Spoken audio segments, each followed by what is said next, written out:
At sa atin pa rin po ikonsulta mo, pag-uusapan natin ang gadget na nauuso ngayon 2015 at kung ano nga ba mga features nito na sakto sa ating lifestyle. Pero bago yan, let's all watch this. Hindi maitatanggi na bahagi na ng pang-araw-araw na buhay ng karamihan sa atin ang iba't ibang gadget at devices na naglalabasan. Dahil mas madali na ang marami sa ating mga ginagawa at mas connected na tayo sa ating mga kapwa dahil sa mga ito. Ngayong 2015, ano-ano ba ang mga gadget na inaasahang lalabas at mauuso ngayong taon? Makakasama natin si Mr. Rafi Pedrahita, tech vlogger ng digitalspeedy.com. Dito lang yan sa ikonsulta mo. At para sa mga techie ba, nako, kasama po natin ngayong umaga si Mr. Rafi Pedrahita. Katabi ko na yan. Isa po siyang tech vlogger. Good morning, Morning. Mr. Rafi. And welcome sa Good Morning, Kuya. Thank you for having me. Okay. Alam niyo, Sir Rafi, honestly, ang alam ko ng latest na lumabas is iPhone 6 and iPhone 6 na yung mas malaki. Plus, yes. So, halatang hindi ako techie. Oo. Pero ano po ba yung mga bago ngayon? Halatang ano kayo, 2015? Apple fan, no? Yung mga lalabas ngayong 2015 na mga smartphone na may mga quad-core na processor, no? Usually, yung mga 15 years ago, yung mga quad-core na processor na to makikita lang natin sa ating mga computers, no? Yes. So, ibig sabihin, yung mga lalabas na mga smartphone ngayon, may kasing capacity na siya ng computer, no? When I say mga, hindi pala quad-core, kundi octa-core phones, no? So, So, mas mabilis? Mas mabilis. times 8. Ibig sabihin, walo ang processor na tumatakbo sa kanya. Siguro pag nag-download ka, nag-blink ka Yun na. doon na. Real time. Ay, dito na. Pero yung memory niya, parehas din sa... Meron din, mas mataas na din, may lalabas na mga octa-core phones na merong mauuso this year yung mga 3 gigabytes na memory. At ang kagandaan nito, may mga mura na yung mga octa-core phones na lalabas ngayon. Katulad ba yan ng mga dala nyo ngayong gadgets? Ito katulad nitong dala ko ngayon, this is a 5-inch octa-core phone na meron siyang 2 gigabytes memory. This is a Kata i4. Hindi pa siya lumalabas sa market, pre-ordered pa lang siya. This is from ano po? What country? This is actually this is a locally branded phone designed in the US pero inassemble sa China. Oo.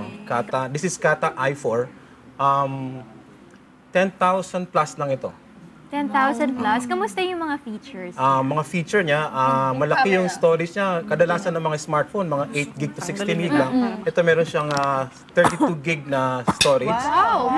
Napakalaki, no? At yung RAM niya ay 2 gigabytes. At yung camera niya, of course, tayo mga Pinoy, mahilig tayo sa mga selfie-selfie, no? Yes, oo. 16 gig ang likod niya at 8 gig ang harap. Not bad. So pagka nag-selfie ka, kitang-kita. Megapixel. 16 saka 8. So, ganun. Aabangan din natin this year yung mga katulad nitong dala ko, no? This is actually a bombilya, no? It's a LED bulb, pero this is a smart bulb. Pag kinabit mo to dyan sa socket mo, pwede mo kontrolin to ng smartphone mo. Pwede ba buksan? Pwede natin natin. buksan. Ano yung kakabit mo siya tapos i-control mo siya using your cellphone? Using your cellphone. Turn on and off. May dimmer ba yan? Yes, no? So, Buksan ka na, sir, ah. pwede, you can turn it on and off. Pwede mo siyang Ayoko na pala. pwede mo siyang i-on and off, pwede mo siyang i-dim, pwede mong palitan ng kulay. Okay? So actually, pwede kang magkabit ng up to 5 smart bulb. Excited na si Angel. At pwede mo siyang kontrolin sa bahay niyo, no? So, mas matagal ba yung bulb life niya since connected siya sa phone? Pareho lang siya ng normal na Ordinary, LED yeah. light. Ang kagandaan nito, ang lalabas this year, meron na siyang built-in na speakers. May speaker yan? May speakers. Ang galing ah. Bakit hindi siya? Nagtulog na sila. O hindi ako Parehas lang nung normal na bibili natin LED. Konsumo sa kuryente, parehas din. Parehas din, kasi 5 watts lang din naman siya, no? So, Mahirap siyang buksan, sir. Gusto natin pwede siguro buksan lang. Try. It's an ordinary LED light. Ngayon po yung week-long tech show sa Las Vegas, no, yung CES, Consumer Electronics Show. May nakita lang ako kagabi na smart bulb na in-introduce na merong pwede pa siyang may CCTV. Wow, galing. CCTV. Okay, may camera sa loob. May camera, may speakers. How much? Na paano kino-control using a smartphone Using a din? smartphone. So, Pwede mo rin mapanood real time yung of nangyayari course, sa of CCTV. course. Galing yun. How much? Medyo may kamahalan pa siya. Tulad dito, ito, pwede mo na kontrolin yung Lights, color, color. saka yung ano. Mga dito sa Pilipinas, mga 2,000. Not- Medyo mahal pa kasi bago yung technology. Gano'n naman po siguro talaga. Yung CCTV po. LED na siya. Parehas lang. Oh my gosh. Lagi may CCTV. Sa mga mababa ang EQ. Medyo inis ka na, ibabato mo siya. So yan, ina-unbox na po nila yung Nanginginig na po si Angela. Hindi, ang nakakainis na. Baka mabasag yung bumbilya. Medyo mahirap siyang tanggalin. Ayan! Dahan-dahan. So ordinary yung LED bulb lang siya. Teka. Sus Mariosep. Color Ang white. dami namang ano nito. Color white siya, pero you can change the colors. May blue. How many colors po yung Lahat na colors pwede. Lahat na colors. So kung medyo gusto mo party sa bahay, pwede siyang Nagbe-blink pwede mo color. blink, pwedeng pwede mo Ay, gusto blink, ko to. pwedeng rainbow. Disco. Kasi yung phone mo naman, walang battery. 2.5 na lang para sa'yo. Ang kagandahan po niyan, available na po siya. Pwede kayong Pero sir, lahat ba ng klase ng phone kaya mag-control ng ganyan lahat bulb? pong klase ng phone, either you have your Android and your iPhone, pwede po. Eh, syempre, isasaksak mo. Hindi pa. Kala ko Bluetooth siya. Oo, pwede kailangan lang Kailangan isaksak niya sa Ay, na lampshade. Oo. I have an idea. CCTV. Oo nga. Depende sa kulay, no? Huwag lang green. Huwag lang green, Angela. Sir, sa ano naman? Kasi pinag-usapan na natin yung phone, and napag-usapan na rin yung mga bulbs. Smart bulb. Sa mga tablets ba, meron bang bago na lalabas? Usually, yung mga tablets, sumusunod lang din siya sa mga, kung ano yung may bago sa phone. Nilalaki lang yung size dahil kadalasan ginagamit yung tablet as alternative to your books, no? Pag nagbabasa ka ng libro sa gabi, so halos parehas lang din siya. Actually, what I noticed, yung tablet, parang lumiliit siya habang nag-upgrade. Yung mga phones naman, lumalaki Lumalaki. Oo. habang nag-upgrade. Napansin nyo yun dahil gusto nga natin na pag tinignan mo yung picture mo, kitang-kita mo na malaki. No? So Pag parang nag-selfie. realistic na yung lumalabas na image sa smartphone mo.